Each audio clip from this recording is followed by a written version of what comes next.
So if you had an educator or someone like me, an instructional designer, that came to you and said, I want to prevent the next big tech breakdown before it happens, what's maybe some proactive strategies or routines you would recommend they put in place to kind of prevent that, right? Have a maintenance schedule. So have a checklist of things. That's the first thing I'm going to say, and run through those checklists. Make sure that we were speaking about when we come on podcasts or when we come on our interviews, we get up, we open up a little earlier, and we make sure our systems are working. It's the same thing. Just make sure you've got your checklist of, okay, I've got this system, it controls these things. Uh, what is it I need to do to make sure that this is working the way it's working? Have your little checklists. I can give you, just remind me that I can go through like things that I've done with people on websites to avoid problems that they're going to have later on. But have your checklist, know how you test it, do your maintenance, please, please, please, with particularly with technology. If you're getting notices saying that there is an update available, don't keep clicking later. Don't keep clicking, I'll do that later, I'll do it later.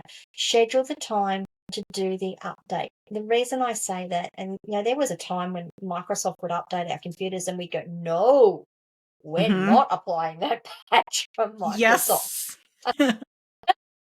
We're going to wait until we've got a day where we can actually recover our computer when it fails.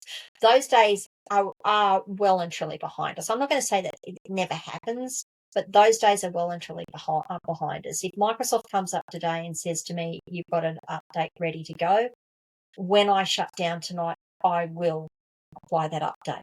Why? A couple of reasons. First of all, most of those updates are security patches.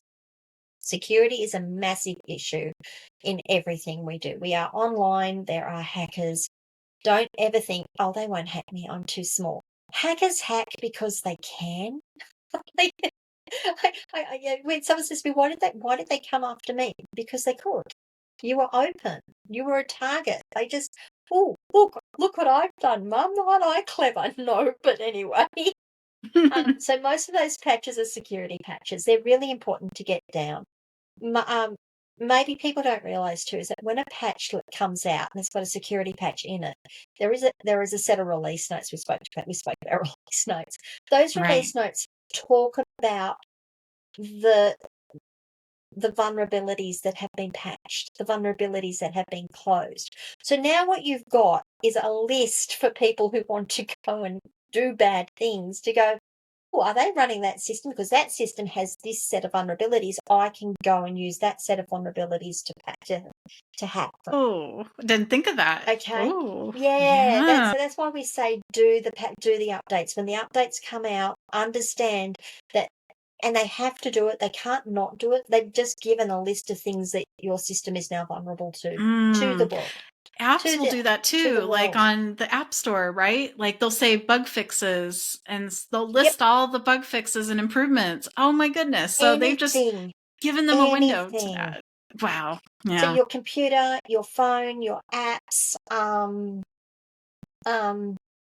you're not going to see it so much for your Internet of Things. When I talk about the Internet of Things, I'm talking about the fact that your washing machine can be on the internet and people can you can monitor your Right. washing machine from the internet. Your video cameras and all of those things. You're not really going to know that they've got updates. Those updates tend to occur anyway. Like that's just part of it. But if you're seeing those notices come out, make sure you're updating it because you are leaving yourself open to compromise. The other thing that the reason you want to do your upgrades, and I know I'm pushing on this one, but it's the biggest thing that I see, compatibility. If you aren't upgrading a particular app, but something else upgrades in the background, you are now going to be running into there's the potential that they're not going to be compatible anymore and something's going to start failing, something's not going to work. So when someone comes to me and says, this isn't working, I'm like, have you done all your updates? Well, no. I'm like, well, do all your updates, restart your phone, restart your device, let me know if it's still occurring. If it's still occurring, I'm happy to help you, but don't waste your time with me and your money with me until you've done all these basic things, because these basic things will normally fix 80%. I mean, if I work on Pareto principle, it's 80% of the problems are fixed by 20% of the things, right? Do Yeah. your updates, reboot your device, it's going to be fixed. Right.